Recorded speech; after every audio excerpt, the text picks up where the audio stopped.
Hey guys, welcome back to Mondays at the Museum. I'm Carrie and I'm here at the Anna Palmer Museum in York, Nebraska, and I am here to give you your unofficial tour of the Anna Palmer exhibit, Analog Anthology.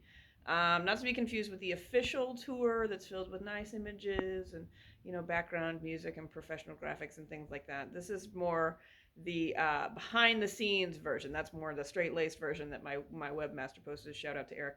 This is more of a director's cut version, filled with anecdotes and unique insights on things that I learned during the setup and display and programming and advertising for this exhibit. So let's get started, shall we? First up is the Palmer section. For those of you new to the Palmer fan club, we are named after the lady in that photo there, Anna Palmer. So she was quirky in her own right, wearing a lot of purple tights and purple shoes around town. But regardless of the theme, we try to have a section dedicated to her right in the front so we can continue to honor her legacy. This time around, we tried to make it look like a parlor. You can tell me if we were successful or not.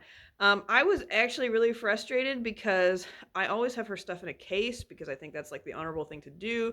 And I needed that case for other items. And my sister is like, is anybody else other than you going to notice or care? And I can confirm after 6 months, no, no one cares, just me. So parlor it is. Here you can see a couple of chairs, which I'm going to zoom in on here. They've got these fabulous, elaborate dragon carvings. Here's some fire. These ones even have the feet down there. Very subtle yet dramatic. Also in this area is a painting of her house. No, it is not still standing. Yes, I am still bitter. But the main feature in this section that I want to bring your attention to is this radio here. So it was actually the first ever electric radio in the entire city of York, Nebraska. Moving on. Welcome to Plow and Order. Never ever leave a millennial in charge of signage. It only goes down from here. And speaking of, meet Pitch and Fork, raised on corn, fueled by judgment. Which, is that normal, by the way? Because I feel like all of my mannequins are judging me. It's like an everlasting staring contest that I always lose. They're here as a side effect because when you host a fashion exhibit, you end up with a lot of mannequins and you don't exactly know what to do with them all. So we decided basically that we're going to try to work them into as many future exhibits as we can. And then the ones that didn't fit are literally shoved into a closet downstairs. And I should really probably put a warning label on that door for unsuspecting visitors. Anyway, we thought that we could recreate like this version of the American Gothic painting, right, which you see here in the background. Right, and everything was going well until I realized that the grip is, there's no grip in the mannequin's hands. And so I gave him this pitchfork, and every time I walked away, he dropped it and it would smack her right in the face. And I'm talking like 4 or 5 times in a row, so I had to separate them. So insert barrel here. So it's not exactly the same, but we did our best. Other highlights that patrons seem particularly attached to in this area are this pipe cutter. So I absolutely know nothing about pipe cutters, which I learned very early in this exhibit. But I was told that this works for rather large pipe, and people were very impressed by it. I also learned a lot about surveying equipment. This is a Gunter's chain or a Gunter's chain. Please chime in and tell me which one's right. But it's like a standardized measurement system for people who are measuring out farmland or roads and stuff like that. Also on here are a couple of corn huskers. No, not the football team. But you wear it on your wrist, and then there's like this hook, and it helps you to shuck the corn fast. And a guy went through and actually told me that the painting that's in this section really resembled his childhood because he and his family would use a backboard similar to this to play basketball with the corn to keep themselves entertained, which kudos to that. That's a great idea. And we actually ended up with so many like ag-related tools that we've expanded over to this other case as well. Here, this big black axe head there belonged to David Henderson. Yes, that Henderson. There's also like some moisture scales and a pretty impressive collection of hand tools, really. My favorite is probably this buggy wrench here. And then because we ended up with even more tools, some ag, some not, we have a third section of tools. So first there was the table, then there was the case. And now here is my wall O tools. Believe it or not, this is actually the 4th alignment of this exhibit. I hated the previous three setups. Actually, I started the wall design because it just felt so claustrophobic. But if there's anything that I have learned about exhibit design, it's usually the stuff that I put the most effort into because of frustration that actually turns out the coolest. So I think this turned out really cool. So we've talked about the items that patrons think are cool. Now it's my turn. I think this melting pot and pour are pretty awesome. I really love that this flame throwing device is the same type that's used in the first Home Alone movie. If you don't believe me, rewatch it. But my favorite item from this section are actually these Toledo torches that I borrowed from the city's water department. In my defense, I did get the park foreman's permission to borrow them, but also I don't know if that's exactly whose permission I needed. So this might be the first that they know of them being here. I promise to bring them back safely. Where was I? Toledo torch. So, okay, so they're road flares. So before cones and bright lights were available, they needed something eye-catching to be like, hey, don't drive into this giant hole or this pit of fresh concrete, whatever. So there was real flames that were coming out of the tops of these things, and apparently the kerosene inside could burn up to 2 days. Next up is our As Time Reclines area. Here you're going to see living room style items. Some examples are this pink rotary phone, which for some reason leaves Material Girl by Madonna stuck in my head. There's also a daybed, yes, also pink, from 1880, which houses Clyde. Clyde is our mascot. He is donning his latest festive outfit. It does change every month. I'm not really sure what to do with him. Like for the month of March when we're closed, I might take him around to the other parks and rec facilities and get some pictures of him at like the ballpark and stuff. I think that would be fun. Other items that you're going to see in the living room is this set of steer horns. Not necessarily technology, but I thought it was cool decor. And actually, a couple from Texas went through and told me that they are worth more than I thought they were in the condition that they're in. So that's awesome. Also in this section, you're going to see this very unique rooster lamp. I guess, go birds. Also here you're going to see our fake fireplace setup and the tools that go along with that. So there's like the popcorn popper and the waffle maker and the bed warmer. We also have some fireplace bellows that go along with that. And to the side there is more horns and then some feet, which I was told that this is actually a gun rack, which is, innovative. That's the word I'm going to use for that, is innovative. Moving on, we have our Back to the Future section where you can see a couple of different projectors. And actually, these two projectors were donated after the exhibit started. So that's a great note for people that are on the fence of donations. I'm always willing to talk donations. And even if we don't take them, I am happy to direct you in a different direction. But these are really cool. The one is a 16 millimeter and the other is a Super 8 millimeter, which I learned is different than regular 8 millimeter. And then we also have clocks. Lots and lots of clocks. This one actually belonged to our founder, Anna Bemis Palmer. This one right here actually just chimes on his own, and my boss calls it Casper and is just convinced that it is haunted. And this one started ticking again after like 100 years, so that's not creepy at all. Also in this case are lamps, and more lamps.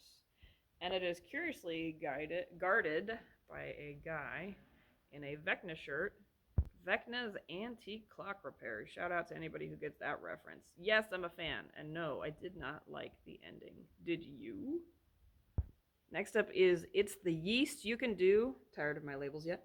Here you will see really cool gadgets like this cherry stoner, this rotary egg beater, these butter churns. And by the way, you can never have enough butter churns. Here you've got the wooden ones, the stone ones, and we've got glass ones over here. Also over here is this vintage toaster, which I will never ever plug in because it just screams fire. Reversing directions, we have our batteries not included area, which is filled with vintage toys. This seems to be everybody's favorite section. Not hard to deduce why, but there's a lot of oohs and ahs coming from this area. People really get excited for particularly the Tinker Toys, the VHS. I've been told it's too early to feature VHS. That's my fault. I went and got them for Goodwill. But I feel like you got to get them while they're available, right? The Marble Incline is probably my favorite, mostly because it wasn't stored with other toys. It was just off by its own, and I was like, what is that? And Then I saw the label and it's like, oh, well, like, duh. But I did not make that immediate leap at all.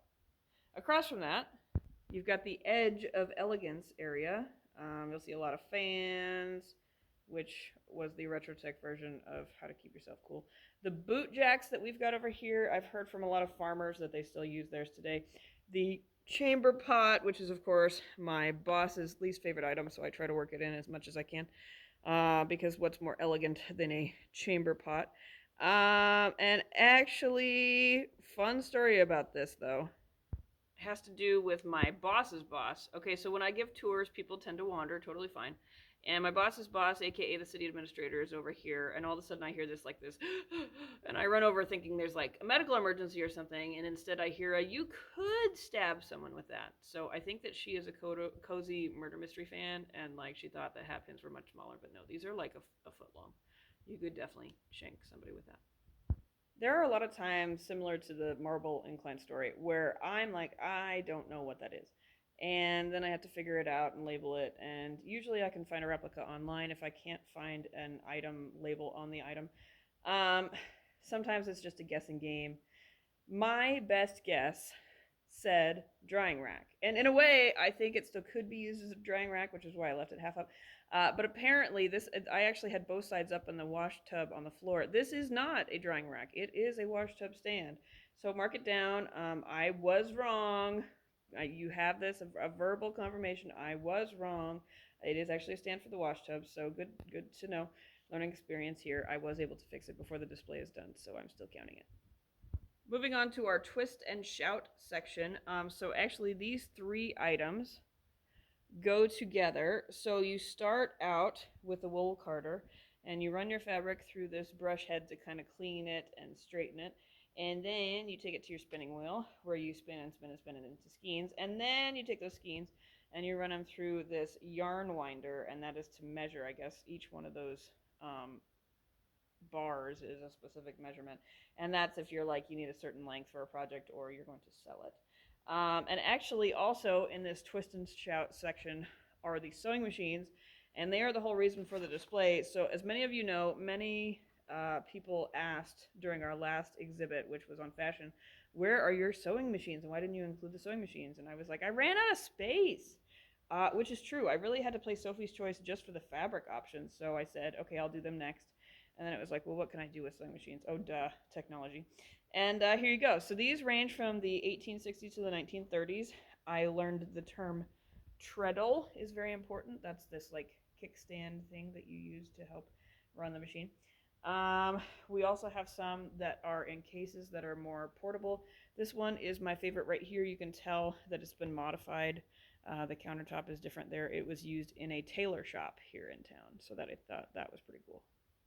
Directly above that, you will see the heat is on. This sign was particularly hard for me because I am a Lincoln Stars girl, which means Omaha Lancers are my bitter enemy, but I thought it was the most fitting. So here you will see sad irons, not because they make you sad, but because the old English word for sad meant heavy, which I can verify because I was the one that carried them up the stairs. You will also see some gas irons. You will see some electric irons. The funny thing about these is that they were in a box and it just said iron, and I, for some reason, jumped to iron ore. But no, plural, irons, several of them, in fact. And that leads us to this antique ironing board. So, again, with my sister, she's lovely because she really likes to help. That's actually probably pretty generous. Feels like she has to help is probably more accurate when I do a display rotation. But we found ourselves attempting to set up this ironing board, and I don't know if you can tell from this angle, but this one board goes like all the way underneath, and so it's really kind of different in the setup, and I could not figure out how to line it up, and she could not figure out how to line it up. It took us like 30 minutes.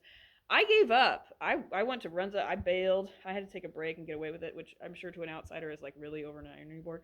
But when you're so like hyper focused on one thing and you can't get it to work. Anyway, I came back 15 minutes later and she had it and she was so proud, and I was so happy because I didn't have to deal with it anymore until 3 days later when I moved it and it fell apart, and then I had to figure it out without her. So that was fun. And so it goes, and so it goes, and you're the only one who sews. Is that not how it goes? My bad. Here you'll see sewing patterns, of which I've got like 200 packets of these things. That's actually probably downplaying the number. You'll also see some like bobbins and threads and stuff like that. Remember, we did arrange this display in September, so the costumes made sense for October, and I was gonna take them down and swap them out, but then I ended up putting the pirate into the scavenger hunt, and so then I like couldn't remove it. Moving on. We have spun around now, and we are moving to our office spaced area. Don't worry, no typewriters were harmed during the making of this display. No bats in cornfields here. What did they kill in that movie? That was like the copier. Regardless, we've got a lot, and there are even more that didn't make the table because I ran out of space. Also, because when I attempted to arrange these things, I broke the table. They were so heavy. I was able to catch it like right there. It was just one of those like kismet moments. I was there to catch it. They're all fine. Everything's fine.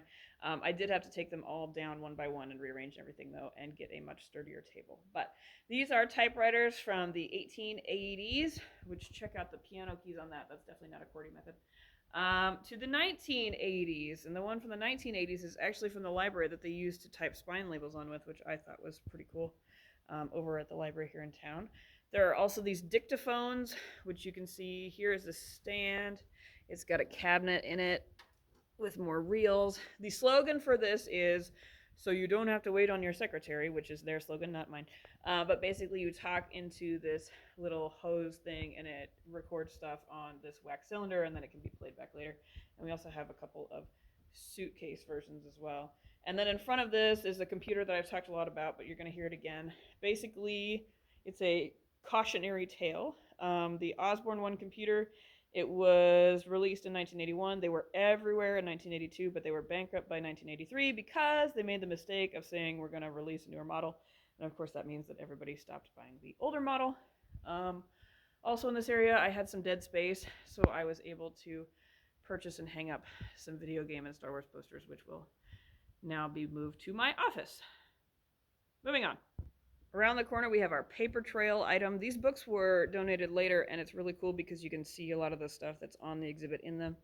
Also in here is the stamp from the public library. We've got a change holder from the Blue River Bank in McCool. We've got the trade and transaction calculator from the York News Times. And around the corner, you're going to see Spin City. Here you'll see phonographs, graphophones, gramophones, I'm kind of sensing a theme. Graph-Nola. Oh, here is a record player, courtesy of Facebook Marketplace, and it came with a Cyndi Lauper 45 score. Here is an 8-track tape, courtesy of the city administrator, who was super excited to donate something for the exhibit. Yes, the same one from the Hatpin story. This boombox has a TV in it, which I was way excited to learn, and I totally want to get that up and running. Also over here, we have a lot of musical instruments. And I've talked a lot about this drum already from the Battle of Gettysburg, so I will not bore you with that again. Next to that is our medicine cabinet. So here you'll see a lot of doctors' bags and tools, and even this ear trumpet on the top, which I think is really cool. But my favorite item is actually this jug from Boyers. So Boyers was on the main square, and they were originally in this wooden building, and they wanted to rebuild, but they didn't want to close. So they came out with this moving system that pulled the building forward out of the square, and they stored it next to the courthouse, and so they could keep that open while they built their new fancy building in the same spot, which I thought was pretty innovative. Next to that, we have Shutter Island. Sorry, no Leo DiCaprio. I know you're all disappointed. So more mannequins, of course, with the Hawk and Stranger Things reference. You'll see cameras here ranging from the 1800s to the 1900s. There's some with a case, there's some without a case. This Polaroid I actually got from eBay, and I wanted to get it up and running, but kind of ran out of time to do that, but I thought it would have been cool to plaster the wall behind this display. Also, you see this video camera from the 1940s. That was really popular. Here's this camera with a ton of accessories. Oh, the Stereopticon set, in case your grandparents don't have one of these, which is what I've heard from most people, is that they saw it at their grandparents. You take one of these stereograph photos, which has the same image twice, and you put it in this slot, and then you look at it, and the pictures fuse together and become 3D. Kind of like the retro version of that red Viewmaster thing with the dials. On the opposite wall, you're going to see Retro Recon, which is basically a bunch of military gadgets. And when I say a bunch, I mean a really small collection because we've already done this exhibit.